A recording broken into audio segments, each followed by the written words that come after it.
Welcome to the Close with One Untold Sales Stories podcast, where we talk about the history behind the deal, because it's not just the close, but it's the art of what happened behind it. So I'm interviewing CEOs and executives to figure out what are the things that led them into sales? What are the things that they tripped over and the traumas that happened that they want to share with you to help you become a better closer? Someone that after one conversation, there's trust that's built. They're going to go into the disruptor environment that they were in, the mindset and the resilience that they brought to the table. I've asked each person to list a foundation or a cause or a purpose, and I'll list that down here. So perhaps it's a QR code, a logo, a landing page. Go check that out. And if you like it, follow them and donate your time or money to this purpose. It creates a bigger, lasting effect of legacy foundations. Now, it's not all about the close, but because we're in sales, it only takes one close to change everything. So grab that cup of coffee, the bowl of popcorn, and sit back and relax and learn the untold CEO sales stories in today's podcast.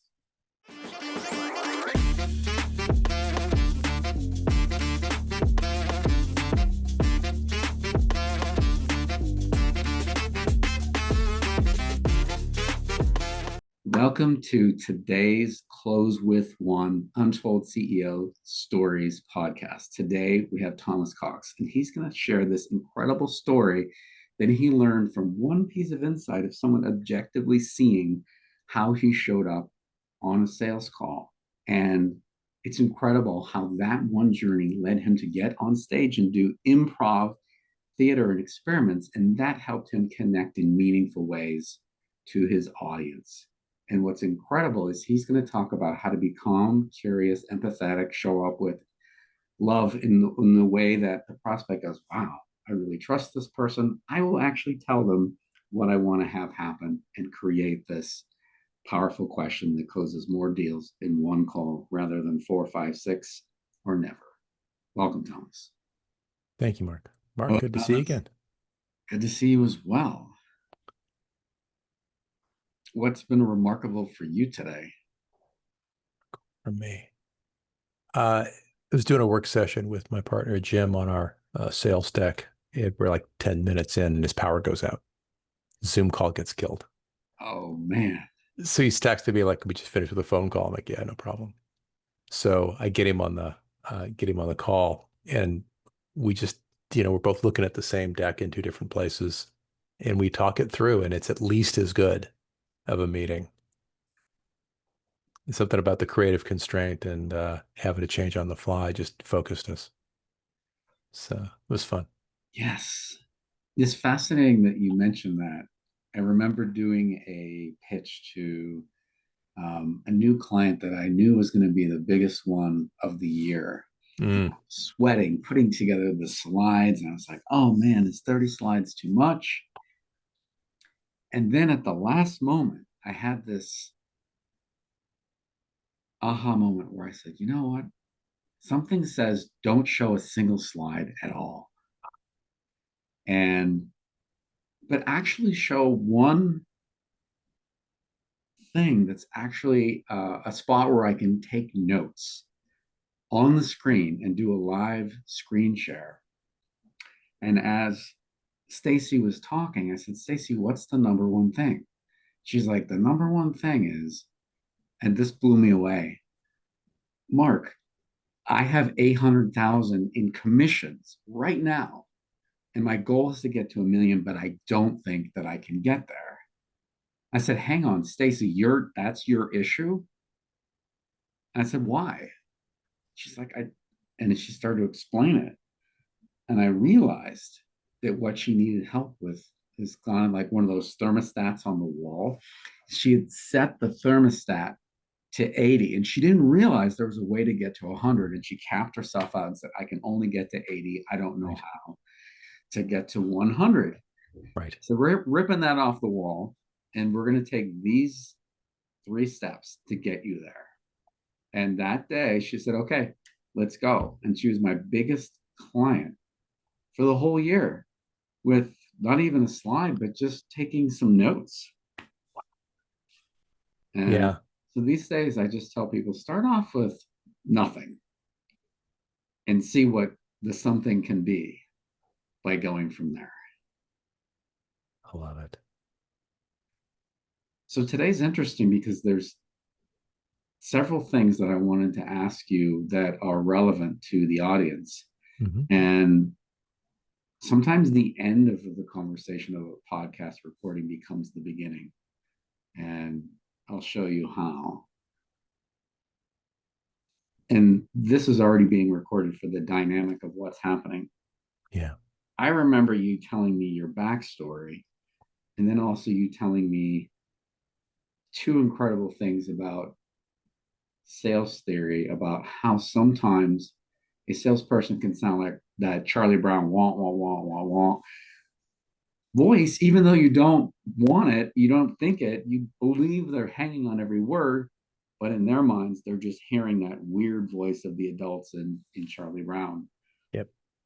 So maybe start at the beginning and walk us through your journey Yeah. of things that matter to people that are trying to figure out how do I have a sales team that's A grade, or how do myself as a founder Hmm. get so good that I can get out of sales and hire a team to do that. Hmm. I'm not sure that my story will illustrate that directly. You may have to connect some dots, but let me tell you my backstory. And actually, I'm going to record my own copy of this because I might say something cool you never know. That's okay. Absolutely. And I'll give you the link to the raw file as well. So you can take Thank it you. and do whatever Thank you you. want with it. Super. Yeah. So my backstory is I'm very technical, and I grew up with what I now know was just a very mild form of autism. I was smart, poor people skills. Ended up in the technology industry, and I did pre-sales work actually, but I was working with people who were very good salespeople, and I was the techie guy, and I'm sure I drove them a little nuts with my tone deafness around emotions and reading the room. And at some point, I switched away from technology. I thought, what I really need, I'm technical enough. I want to do something that's a real challenge. People, that's a challenge. So I'll be a leadership expert. Like, how hard can that be? Ha ha. Famous last questions. And we started my journey 23 years ago. And as I'm trying to sell management consulting, leadership training, uh, I'm continuing to use my old mindset, which is I have to be very careful what I say and be very measured in what I say, because if I just blurt stuff out, like that's never gone well since I was a child. Being spontaneous, no, no, no, no, no, no. I have to, and I think fairly quickly, so I can think things out, in almost real time, and I feel like I'm decently good at that. And that was my only style of interacting with people. Uh, but I was also committed to my growth. And so I'd take classes, and I took this one group training. It was a really good group sales training by one of my mentors, Tracy Snoyer out of Portland. Um, and it was referred to by some of the attendees as sales therapy, because it was very much about, blockers and the mental game, and, you know, not just nuts and bolts. And I just made a fairly big sale. So I was feeling pretty confident, which for some reason was what I needed to have happen so that I could confess my worries and admit that I needed help in this one particular area. And I said, I don't feel like I connect very well with people. Um, and then they threw it open to the room for comments. And one of the folks there, when I'd never really gotten a good vibe from, very sort of like life coach, touchy feely, quasi therapist type person, um, just flat out said, Thomas, when you talk, I can't hear any words. It's like a Charlie Brown cartoon when the adults are talking, your mouth moves, and all I can hear is more, more, more, more. And I'm like, okay, any idea why? Because you don't seem real. And it was that. carefulness and that precision and the like overthinking and trying to be very careful with what I said led to a lack of spontaneity that for her mapped to being real, to actually connecting as a human being. And I'd never heard anyone say that before, but I promise you that had been going on my whole life. But for the first time, someone put into words and smacked me in the face. And I felt very, it was funny. I felt very taken aback. It's like, but I'm doing my best over here. Eh, I'm like, and then I thought, well, she's not making this up, right? She didn't like get up this morning thinking, what can I can lie to Thomas and make him feel bad, right? She's almost certainly telling me her subjective truth. And I thought, would what she's saying help explain some of what I've been experiencing all this time? And I thought, oh yeah, it would. Because I've always tried to be so careful and so measured and so thoughtful and so rational and so left brain and so logical and careful and precise and unemotional or non-spontaneous. See, I didn't trust spontaneous utterances at all, especially my own. Okay, great. So the way out of this, Mark, was going to be I got to find a way to not to fake spontaneity because the last thing I want to do is like it's like faking sincerity. Somebody once said the most important thing in Hollywood is sincerity. Once you can fake that, you got it made. And I thought the last thing I want to do is get good at that because that puts me an even further distance away from real connection. So I knew I had to like actually accomplish real spontaneity, which I didn't trust in myself. So I had to find a way to trust myself and practice spontaneity. Uh, and I didn't know what I was going to do with that. So I was lost. The challenge had arrived. I knew, okay, I got to get to Timbuktu, but I don't even know where that is, and I don't know any way to get there. But at least I have a destination. At least I have a destination. Okay. So now, as it happens, when anytime you set a new goal for yourself or have a new outcome, uh, opportunities begin to present themselves that you had never noticed before because you weren't open to them, you weren't looking for them. And within a year or two, I was taking uh, improvisational theater classes, not comedy. Comedy is distancing. Comedy is a way of relieving tension through laughing at or laughing near, sometimes laughing with. Uh, but theater, it turns out that improvisational theater is you do well at it when you spontaneously respond to the other person on stage in a way that is in tune with their emotional truth, not the logic of what they're saying, but the emotion of what they're saying. I'm like, oh, this is going to be interesting. And I had just finished studying a wonderful book called The Language of Emotion by Carla McLaren, best book of its kind, better even than the better known Atlas of the Heart by Brene Brown, both excellent books on the subject. And that book, Language of Emotion, I studied it, I read it, I actually read it out loud to my girlfriend at the time to slow me down and also to like see what she had to say because she was very good with spontaneous emotion. Lord knows why she dated me. And I guess opposites attract. Yes.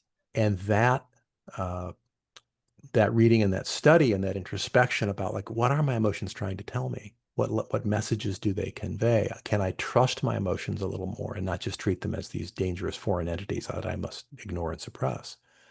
Because what am I going to do if I'm spontaneous? I'm spontaneously sharing what? How I'm feeling and what I'm thinking and my true emotional reaction to the other person. Oh my gosh. Okay, now I got that language of emotion in my back pocket, and now I'm on stage and I start failing quickly, which is the key to growth, right? It's like you have low stakes and fast iterations. If you're trying to learn to juggle, a great way to do that is on your knees over a soft surface where the balls can't go anywhere. And so because you're going to drop them a lot and you don't want to be chasing the balls around. Or if you want to learn how to flip an omelet in a skillet, you should start with a cold skillet on the floor on a carpeted surface with dry beans in there, and they'll slosh around, but you won't make a mess. You won't have to clean anything up. And so how do you increase your iterations and shrink the problem space and make the stakes much, much lower? And that's what this did. Within a few months, I'd set one other goal for myself, and that was I'm going to start being spontaneous in my sales conversations and my other conversations um, before I feel safe doing so.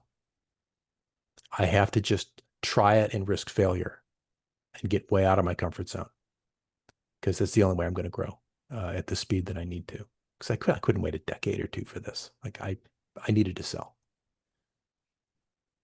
Within a year, I was selling in a new way, and I was connecting with people so much better. And it felt like a new chapter was opening in my life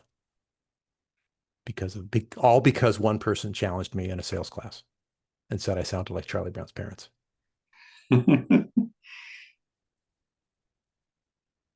That's a connecting story in that each year when the Charlie Brown Christmas or Thanksgiving comes on, The it's a Great Pumpkin. classic. Yep. Yeah, and almost any kid that sees that, they identify with the characters there. And then the adults are like, oh, I don't really even know who these people are and what they're saying.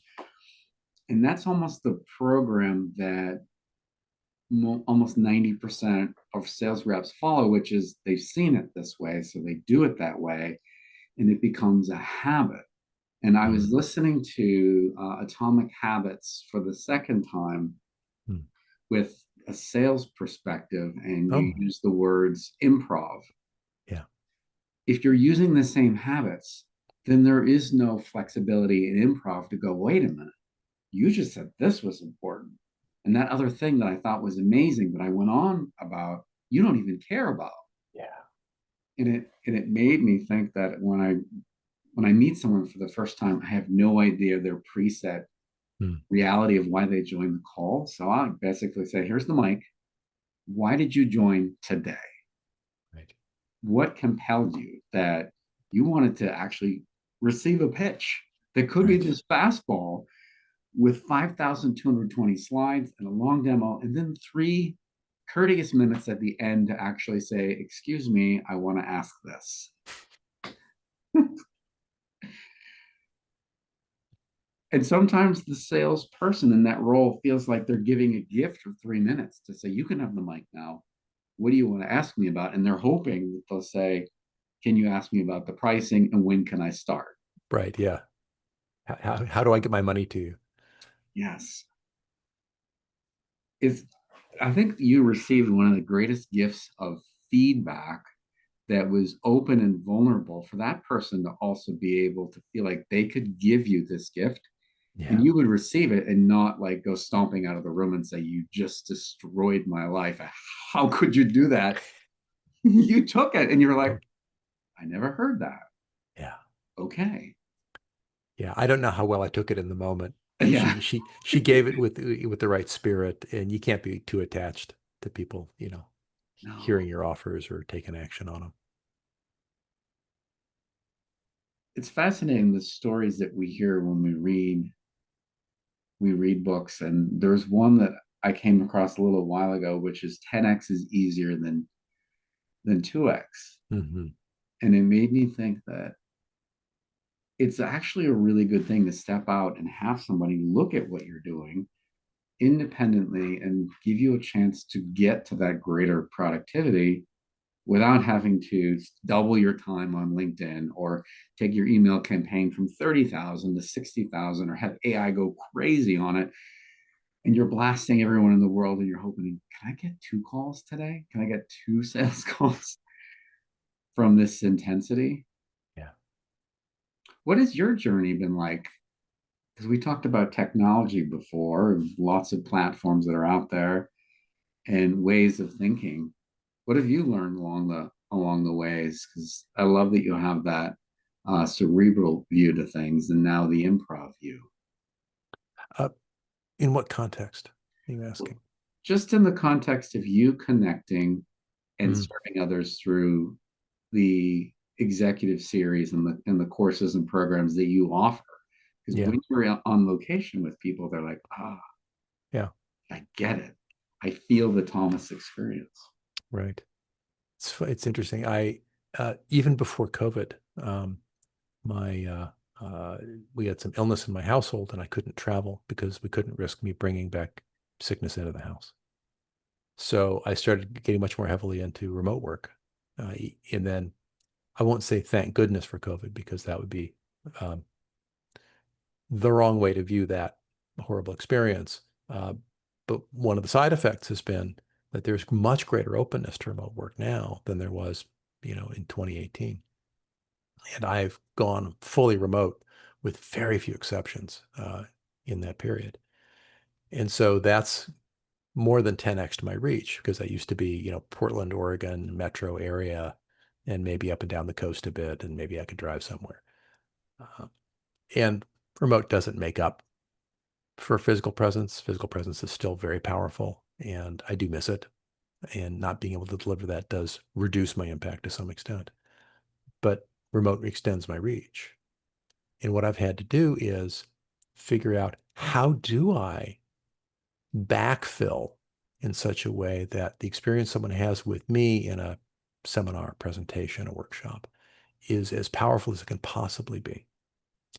And so two things I've done that have been very fruitful. One is to come up with one of these, there's various tools that allow you to put on screen, say a QR code, and then everyone can, in their phone, start answering survey questions. And then on screen, you're showing the answers as they accumulate. So the word cloud is a great one. It's like, what's one word that summarizes your experience with, what your life was like before I gave you my solution? Tell me about your frustrations. And we're all looking at the same frustration with slightly different words. Isn't that cool? That's fun. Yeah, you can do that in person. Uh, Another technique that's terrific is if they're in rooms together, either all in one room or there's several different rooms, pose a thought question. Have everyone take 60 seconds to write down words, phrases, ideas that for their own personal answer to this question. Usually for me, it's about leadership, like who's the best boss you ever had? The first name, the initials, whatever. And what's one thing they did that was special that makes you say them and not somebody else? Something about what they did or the way they did it or how they were with you. There's some reason why you picked them. And just whatever comes to mind, just first thing, write that down. So 60 seconds later, everyone's written something. Great. Now get into pairs. If it's all remote, I throw them into breakout rooms. If they're in person, I have them literally pair up with someone you don't know, the person you Mm-hmm. know the least well in the room. Pair up with that person and share your answers with each other and look for overlap. And also look for additional answers and be generative. And you've got 2 minutes to do that. And so I get to a 2 minute break while they're starting to get pretty excited because it's a great memory and they're sharing it and someone's listening to them. Peter Drucker, the great Peter Drucker, points out that most people lean towards being reader writers or listener talkers. John F. Kennedy was a reader writer. His successor, Johnson, was a listener talker. Very different ways of managing and leading. I don't know who my audience is going to be. So the writing in the first 60 seconds, all the reader writers now feel fulfilled because they've had a chance to write their answer. The listener talkers aren't happy yet. 2 minutes later, they're all happy because they've been in pairs and they get to talk about their thing. So now I've covered both bases. And the other nice thing about writing it down is you can't really listen to the other person if you're trying to rehearse your answer. So when it's your turn, you can say it. Oh, but it's written down. You can relax. Right.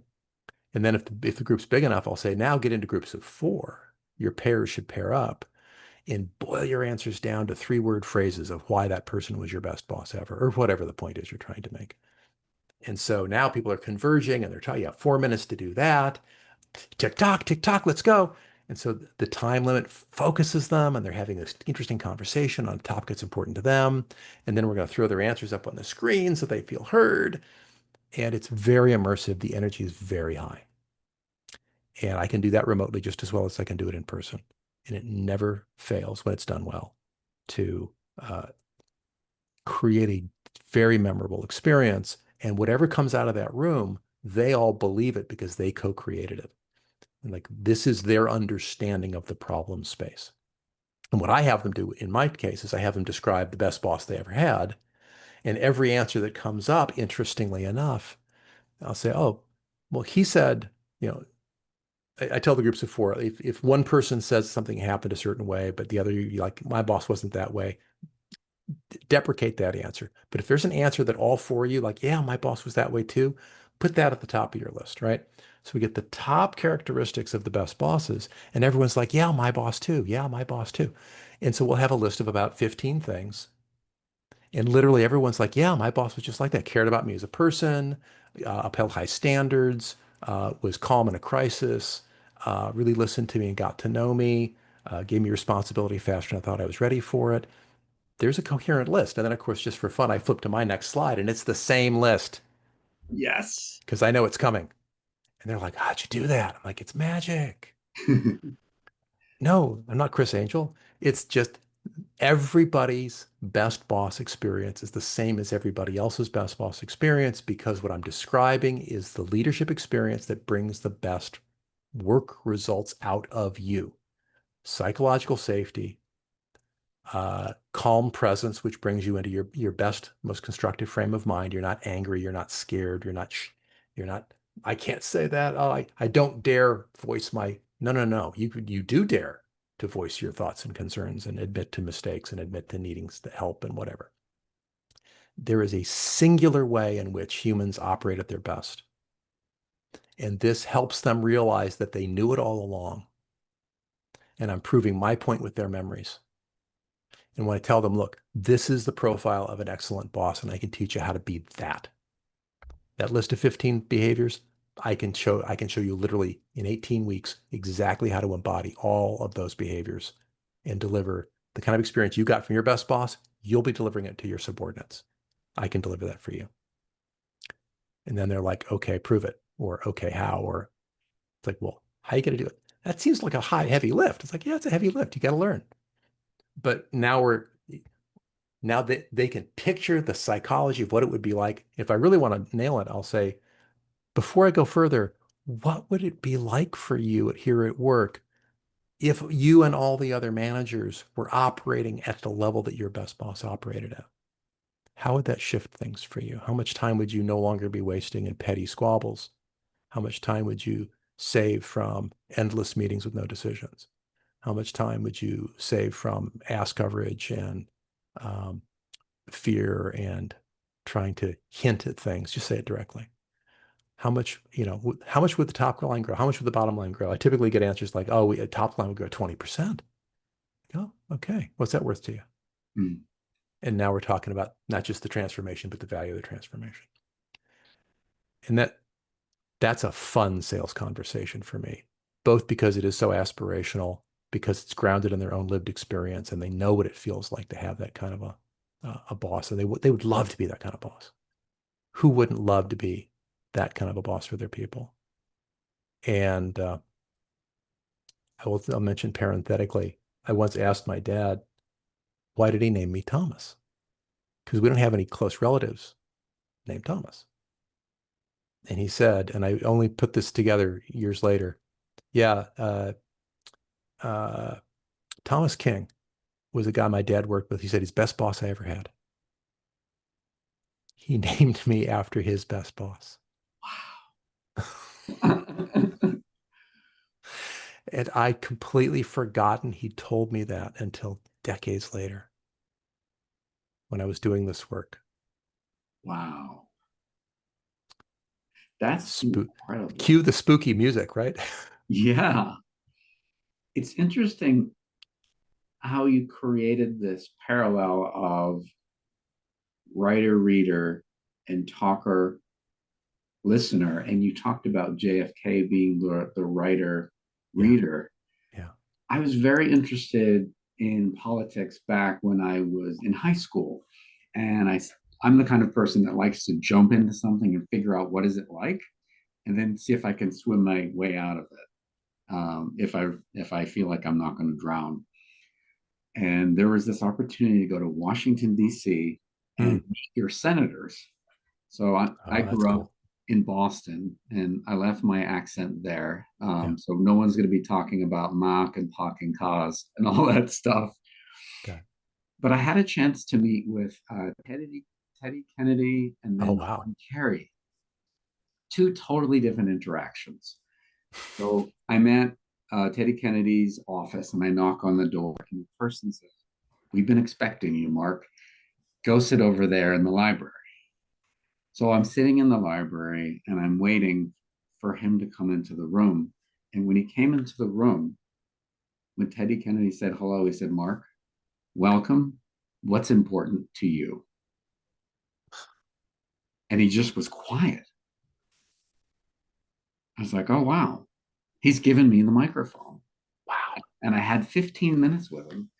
So Wow. I just started to talk and I said, I was into the space program and all that sort of stuff and had Yeah. followed, the whole plan to the moon, which his brother basically is responsible for Created. Yeah. making, like, we're going to get a man on the moon by the end of this decade. So I said to him, I feel like the space program's a little bit gone in the wrong direction. Space shuttle's struggling. We don't have our space station yet, and NASA's struggling with the budget. What's your plan? And he's like, "Mark, I've co-written a bill. It's $5 billion, and we're going to fund the finishing of the space station, and we're going to continue to make this happen." And then he's like, "Well, what else is important?" It's like, "What do you mean, what else is important?" So we had the rest of the conversation, and I realized that he was the opposite of what I thought a political person would be. Mm. He was basically saying, "What's important? How can I help? And can my agenda, which is your agenda, be brought forward?" Yeah. And it was remarkable. And then when I had a chance to meet John Kerry, I had a Mm. different experience. And I was walking down the hallway to go to his office, and I saw him run out the door, run down the hallway, and we never met. And I realized that we all have different moments in life, and we can all have our best moments and our worst moments. And it's not the person is good or bad, it's the spectrum. And I Mm. love how you said that your spectrum has been trying to figure out, how can I better connect with people, and how improv became that piece for you. Yeah. And it's fascinating that we all have this chance to listen, and yet it's hard to give somebody else the microphone and say, "This is actually your turn today. It's not about me, it's about you, and I might not be able to help you." It's almost like that famous holiday movie. It's in black and white. I think it's Miracle on 34th Street or something like that. Okay.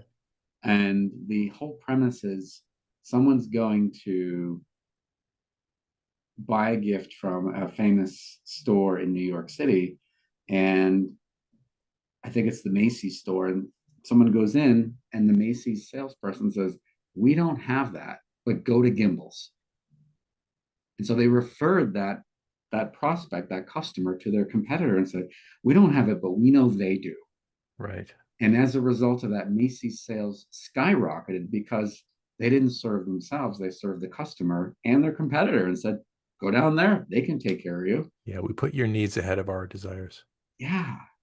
It's And real service. Gimbels was like, "Wait a minute, that's an incredible strategy. Can we do that too?" Well, certainly you go to Macy's first now because if they can help you, they will. And if they can't, they'll tell you where to go. Correct. It's fascinating how all these things have shifted. Mm. And remember 25 years ago when e-commerce was this thing where you would take your credit card and you would look at it and you go, "I think I can maybe buy something. Hopefully no one steals my credit card information. And maybe when I buy this thing, I'll get a tracking number after the order confirmation happens a day later. I'll get the tracking number 2 or 3 days later. And then I'll be at the door waiting. When is it going to come?" Comes a few days later. So it was a 2 week experience buying Yeah. something online back in 99 and 2000. And it was considered a risky behavior to do that Very. rather than to go to Best Buy, go into the store, grab the Harman Kardon speaker and go, "I know this is going to work because I listened to it in the Best Buy store." Right. And now it's like, "Oh, I think I can order it right now and it'll probably come this afternoon." And they Or wouldn't be tomorrow shocked. morning. That's right. They wouldn't be shocked if a drone just came in, dropped it off on the front porch, and your Ring on the front door saw it come in and sends you a message as before Amazon does it, which is Ring is basically the same company as Amazon Right. now. What a transition that we've had. Yeah. Yeah. The universe is constantly reinventing itself. I reflect sometimes on my grandmother, who was born when horses were the primary form of transportation, and she lived long enough to see a man land on the moon in cell phones. And what a wild ride for her. And I'm sure we're on a similar wild ride, and our kids are as well. Um, and I have to think that there's a few things we can hang on to as constants, and one is, where does trust come from? And the other is the indispensable need for salespeople to help create the preconditions for a high trust sale: deep listening, understanding, um, care. Do you recall the experiment? It has two names. There's like the cookie experiment and the marshmallow one. I think it was I a was literally talking about that on Sunday. really. Yes. It's There's a couple of corollaries to it that most folks don't know. So the original setup is, okay if I recap. yes.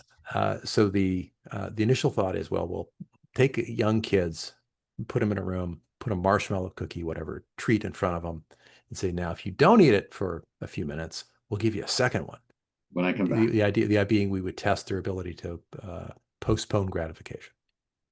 And the study found that some kids could and some couldn't. And the ones who were able to postpone gratification also went on to greater life success in various measures. And the idea being that this inner self-control was the primary motive, cause and effect chain. You can withstand, put off your satisfaction, that leads to results. Then they found a couple of changes. Then they tried testing Japanese kids, but 100% of the Japanese kids could wait for the food. 100%. Now that's wild. Mm-hmm. Unless you've been to Japan and you watch them from a very early age in their schools, they all sit, they get served their food, and they all stand in front of their food, and they all wait for each other to be ready. And so literally multiple times a day, they've been practicing waiting for food. But if you put a small gift wrapped present in front of a Japanese kid, they can't all wait on that. But almost 100% of American kids can, because we have this thing called Christmas, where there's presents out and you're supposed to leave them alone for days at a time.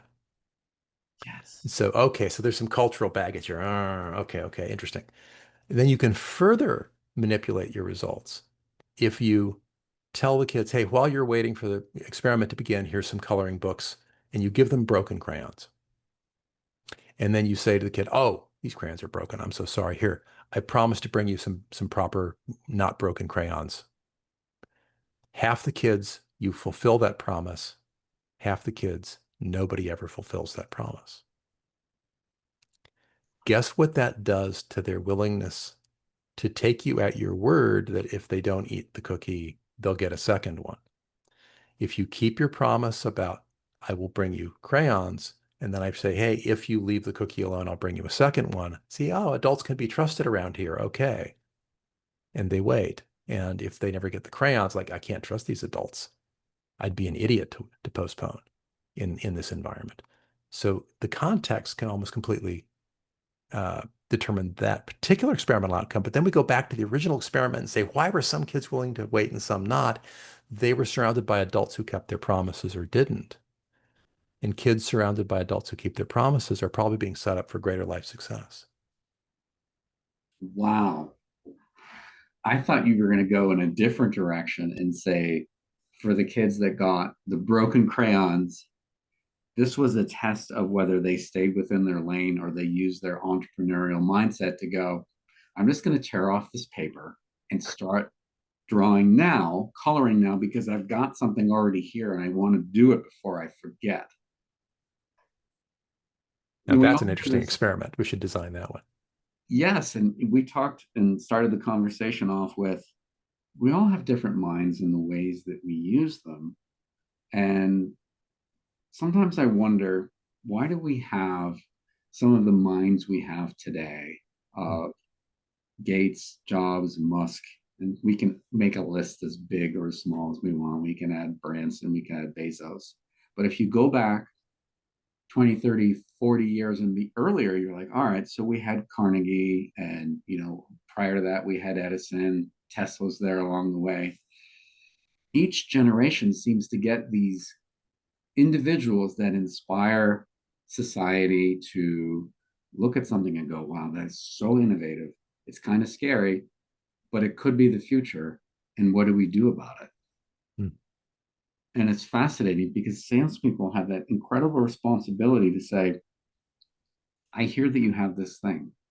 That's your problem. I have this future solution that if I give it to you today, it may actually transform what you want.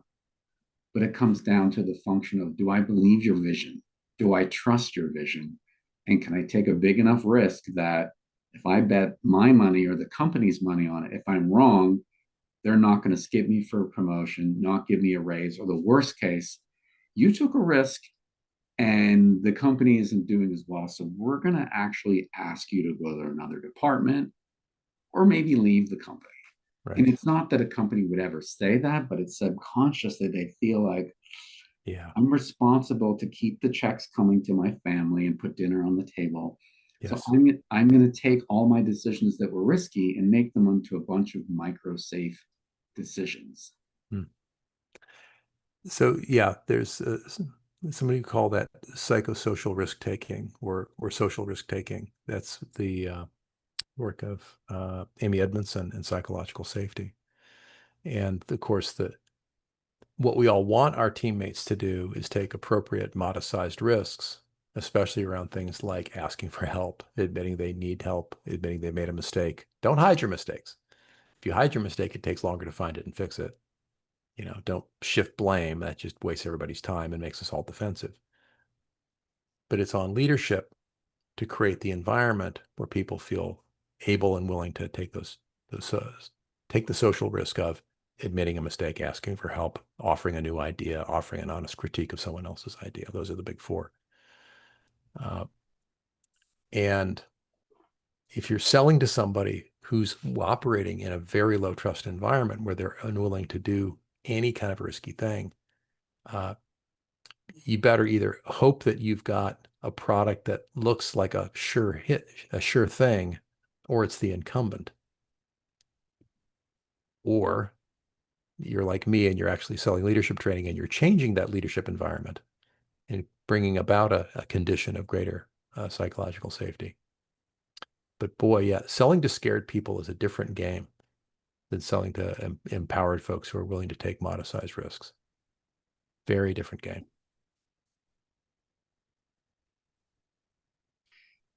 Yeah, I would approach that completely differently. Sometimes I think of it as it's almost like the concept of being in a jungle. Hmm. And there's a tiger in the jungle and you're not sure where it is. And you hear it absolutely roar. And you're like, oh, wow, I don't think I can get out of this situation. And it's like the reason the prospect is on the call is they're in the situation of, I need this solved.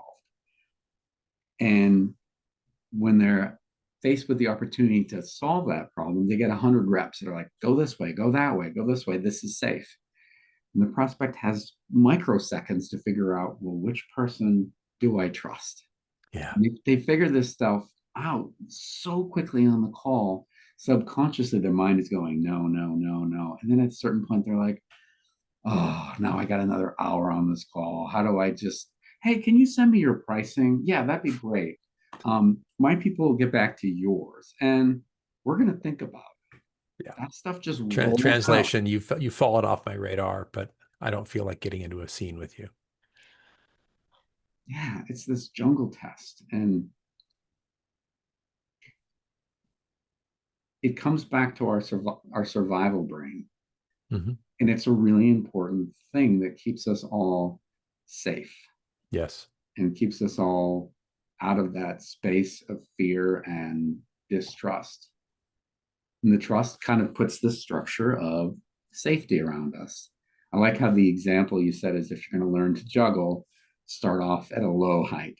If you're going to learn how to flip eggs and do other things like that, take little risks.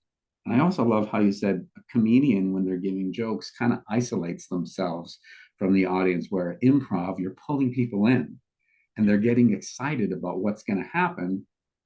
And the audience gets a chance to come along with the experience rather than going, I don't know what's going to happen next. There's can I talk a little bit about brain states? Yes.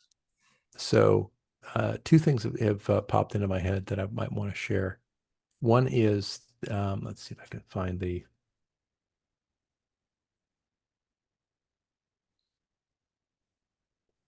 there's something called the neuropsychology of leadership that was, oh, where am I going to find that one? Now, I'll have to chase it later. Uh, to oversimplify, there's two major brain states you can be in. Um, one is uh, fear, uncertainty, and doubt, anxiety. I must keep myself safe in the face of threat. Mhm. And that mindset's absolutely vital to have. But if you stay in it for too long, it will start grabbing hold of your character strengths and misusing them, and it will harm you. I'll give you an example. Let's say you're a relaxed, easygoing, even-keeled, flexible, adaptable person. And then let's say you get into chronic fear. You will start to flexibly and adaptably avoid things that make you uncomfortable. You will avoid difficult tasks. You'll avoid difficult situations. You'll avoid difficult conversations because you're flexible and adaptable. And then it's like, oh, I think I'll change the topic. I think I'll go this. I'll. And of course, when fear is misusing your strengths, it always brings about the opposite of what you want. And so your fear is promising you'll be more comfortable if only we would avoid things. But all that does is like you accumulate this backlog of unfinished stuff and you now you can feel it pressing on you, all the stuff you procrastinated and all the conversations you've avoided, and you feel more and more anxious over time.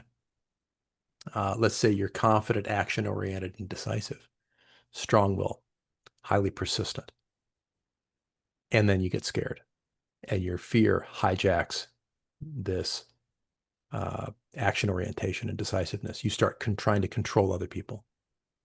So you're trying to control outcomes beyond what was actually yours to control. You'll try to force conversations to go the way you want them.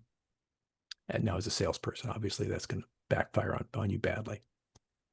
Um, let's say you're driven, pragmatic, you're goal oriented, you're an achiever, you're very self directed, but you're scared. Your fear will say, I'll be safe when I make quota. Oh, I made quota. Don't feel safe yet. I'll be safe when I exceed quota by 25%. And you'll keep throwing out this goal for yourself that I'll feel safe when. I'll feel fulfilled when. And you get the promotion and you get the new car and the joy lasts minutes. And then you're back into your anxious fear. And what I'm describing is a function of primarily the amygdala in the left brain, where you're trying to find safety outside yourself and you end up misusing your strengths in service of that fear. The way to switch out of that is a series of exercises that have been around for thousands of years involving, say, deep breathing, meditation, mindfulness, um, journaling about your fears, things like that. I actually teach this in my leadership training. It's the first of the three major things I teach. It's how to be a calm, curious, empathic, decisive boss. And so I'm literally describing the curriculum a little bit to you. And so you get to reclaim those strengths of flexibility and adaptability or confidence and action orientation or goal orientation or whatever it is, and put them back in service of your actual goals from a place of calmness, relaxation, empathy, love, curiosity. Um, and that is a learnable skill. Um, you could learn it by studying transcendental meditation, Zen meditation. I have a class I offer. And it is shocking to me how rapidly we can change that when we want to. The When I first studied it myself 3 years ago, 4 years ago, within a week of doing the daily practices, I felt like I was thinking differently, like my brain literally felt different a little bit, more and more week by week. By the third week, my wife was saying, "You're a little different."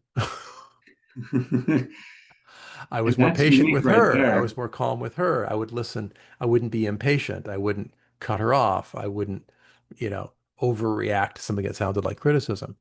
Uh, I was more empathic and curious. And I promise you, when you bring calm, curious empathy to your sales calls, which is something, by the way, Mark, you do very well, I've noticed in our conversations, it is so attractive because we get so little of that most of the time. Uh, I think that might be a superpower for sales, really, is to be able to show up not just obviously prepared to talk about your service and prepared to listen, but prepared to be calmly curious and empathic to whatever it is they have to say and really pick up on their true emotions and help them become more in sync with your brain waves, if you will, your right brain, relaxed, calm, curious empathy. Um, there's a way in which I believe empathy is a kind of uh, it's not like the one true skeleton key, but it's shockingly effective against most forms of emotional hijack. Let's say someone feels like a victim. Oh, poor pitiful me, it's so terrible. Blah, blah, blah, blah. It's like you don't have to agree with anything they're saying. All you have to do is say, that sounds really hard. What's going on? And then I use a line of questioning from a therapeutic tradition called clean language. David Grove spent 14 years writing 12 clean questions. It's an amazing backstory on that. And he has something simple like, well, what is it you'd like to have happen Mhm. with regard to this situation? Uh, and they'll say, whatever they say, you drill in with questions like, well, what kind of, or tell me more about that, or what would have to happen before that for that to occur? And you are literally getting out of their way as they themselves explore the problem space. And you hold space for them and you keep track of their words and you only use their words and phrases back to them. You don't inject your own. You don't paraphrase. You literally use their words and phrases. And you can watch somebody go from a place of, I have no idea what's going on or what to do, to, I now have an insight into what's going on with me and I know what outcome I want. And I think I know what I need to do to bring it about. And I promise you they'll take another sales call from you because that's pretty cool stuff. And if your solution has anything to do with that journey that they've just taken and the solution that they're looking for, they're going to want to work with you because who wouldn't under those circumstances? That's Sorry, brilliant. I get pretty excited by this stuff. This is my life's work these days. So what you just said is one of those strange things that I write down, and I'm pretty sure from an English language perspective, Google hates it because I'll write, "What do you want to have happen?" It's like you can't say "have happen." It's not correct English. But when you ask someone like, "What do you want to have happen?" right here, I always ask my guest right now if there was one thing that came to mind that is a purpose, a cause, a nonprofit that matters to you, that people Mm. identify with your story, they would go, you know what? I wasn't aware of that cause, that organization. I would, if you popped up the landing page or a QR code, I'd go there and maybe I'd even make a donation of time or money. What comes to mind is one of the ones that you particularly find meaningful. Autism speaks. Um, I don't have a fraction of the situation that people with profound autism do. I've got relatives who have autism far more intensely than I do, and I know plenty of people either themselves or have family members who are affected by various intensities and flavors of autism. And it's still a very little understood um, area of science.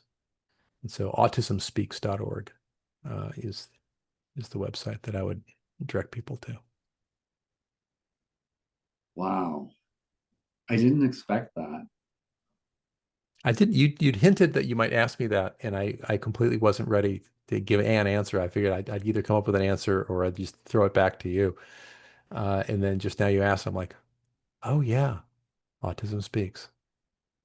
Yeah, Normally, it's the thing that comes straight to mind from your core is this is the thing that I most connect to, relate to, and want other people to put their hands into and say, I want to understand this more as well.